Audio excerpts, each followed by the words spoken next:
Next, we move to one of the most tangible frontiers in blockchain, in institutional finance, which is cash management. Please welcome Gaia from Byzantine Finance, where she and her team are building a regulated digital credit platform designed for corporate treasuries and family offices. Gaia, have fun. The stage is yours. Clicker. There. Have it? Thanks. Hello, everyone. I noticed that they opened the windows a little bit, is to keep you all awake while I speak.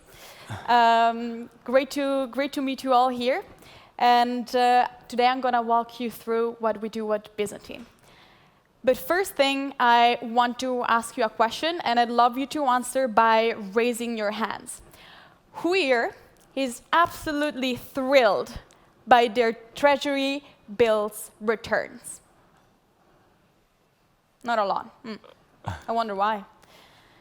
So what generally treasuries are have to face is that they don't have a lot of options on where to deploy their capital. They can do it in bank deposit, extremely interesting. You can get, if you're extremely lucky, maybe 1%, definitely lower than inflation. T-bills, 2 to 4, depending on which country you're picking. Europe is 2, US is 4 right now. And corporate bonds, a little bit more interesting, but the problem is that to withdraw, you have to wait quite a long time. So there's a little bit of a problem there. At the same time, though, there's a big opportunity that I think at this point we have discussed a lot today. So I'm not going to go through it again. There are stablecoins. They're getting developed. It's essentially just euros and dollars, but on-chain. They're very easy to transfer, and they can be used to do a lot of trading things. They can be used, for example, to be borrowed and lent and various strategies on-chain. So it's an opportunity that is growing massively. And that little by little has been backed by compliance. So we saw MiCA coming out, essentially regulating digital assets, compliance, and counterparties. For example, there are more and more custodians, even banks that are coming in and offering custody of digital assets to institutional players. And at the same time, also insurances that from Web 2 are coming, and insurance products in Web 3, such as, for example, Ion, that from 2017 has been insuring Coinbase, for example. And this is where Byzantine came in, because all of those are true, but none of those work together. And what we did is to actually pull everything together, but thinking about the fact that most of the investors that are working in treasuries, so CFOs or even family offices, not necessarily know a lot about blockchain, not a lot about stablecoins. So what we do is that we make it extremely easy for them to invest. Everything, it looks like a very normal SaaS platform, like Brex, like Revolut Business. But what we do in the background is that we on-ramp your capital. You can come with euros, you can come with dollars. We ramp your capital, so we transform it into stablecoins. For those who are coming in euros, we FX hedge, because the strategies, as we were discussing, most of the capital in stablecoins is actually in dollars, but there are a lot of investors that own euros. So we want to make sure that we're offering a product that works for everyone, independently from the currencies you're coming with. We offer, of course, stable and predictable returns, which is key for treasuries. It's very important for any kind of investment. This is an option for safe capital. 24 liquidity, you can withdraw your capital 100% below 1 minute. So at any point, you can always have access to your capital. You can make it work overnight. You can make it work between when you call your capital from your investors and when you deploy it. There's no volatility in digital assets because everything is USD backed. So essentially just the volatility of the dollar. And it's regulated under MiCA, we're SOC 2, Type 2 certified, and the product is AML and CFT compliant as well.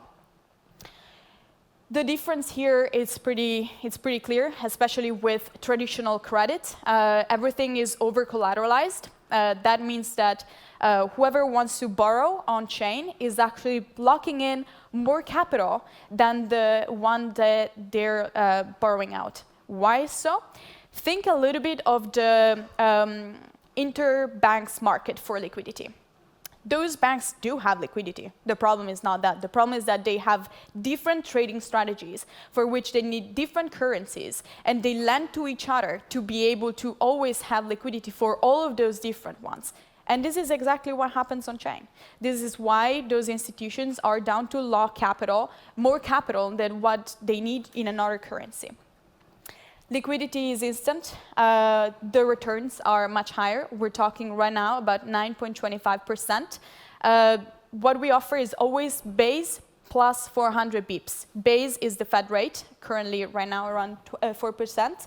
And we're always able to add 400 bips on top of that, independently from the market condition.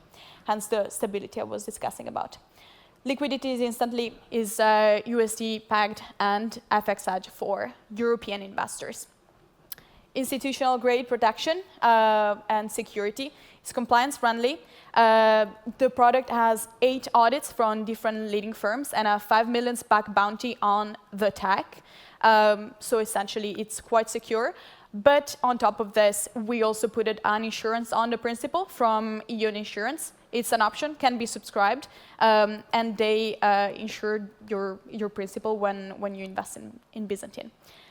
But why blockchain? Why digital assets? I think it's pretty clear by the conversation, and probably you all know if you're here. But it makes capital more efficient. It means that you can just move it around wherever in the globe. So in a matter of seconds, everything has transparency. So it's auditable at any point. You know where your capital is at any point, which is not at all the case for example, traditional credit funds. You never know where the capital is deployed, and you have, of course, bad debt risk that is very high, and the fees, which are consistent. What do we do? And what we have started is picking up. We launched the beta of the product halfway through this month, and we are launching publicly end of November. Right now, we have a 60% conversion rate of the clients, so whoever I speak with in this room probably will potentially deposit, hopefully. We signed 2 distribution partners per month, at least. This is what we want to keep up and what we want to increase. This has been the case for the past 2 months. We work with different partners. We work with GSR for FX hedging. They're the leading market maker. We work with BitGo for custody of the client's funds if they opt for a custody solution. And we work with Ion for the insurance. And finally, we raised with Blockwell as a lead our 3.7 million pre-seed fundraising. And yeah, what we want to do with Byzantine is essentially to allow it to become the infrastructure for all the credit to be on-chain, and a new infrastructure for the capital to be safe, and that no longer means that it yield very low. Thank you very much. Thank you, Gaia.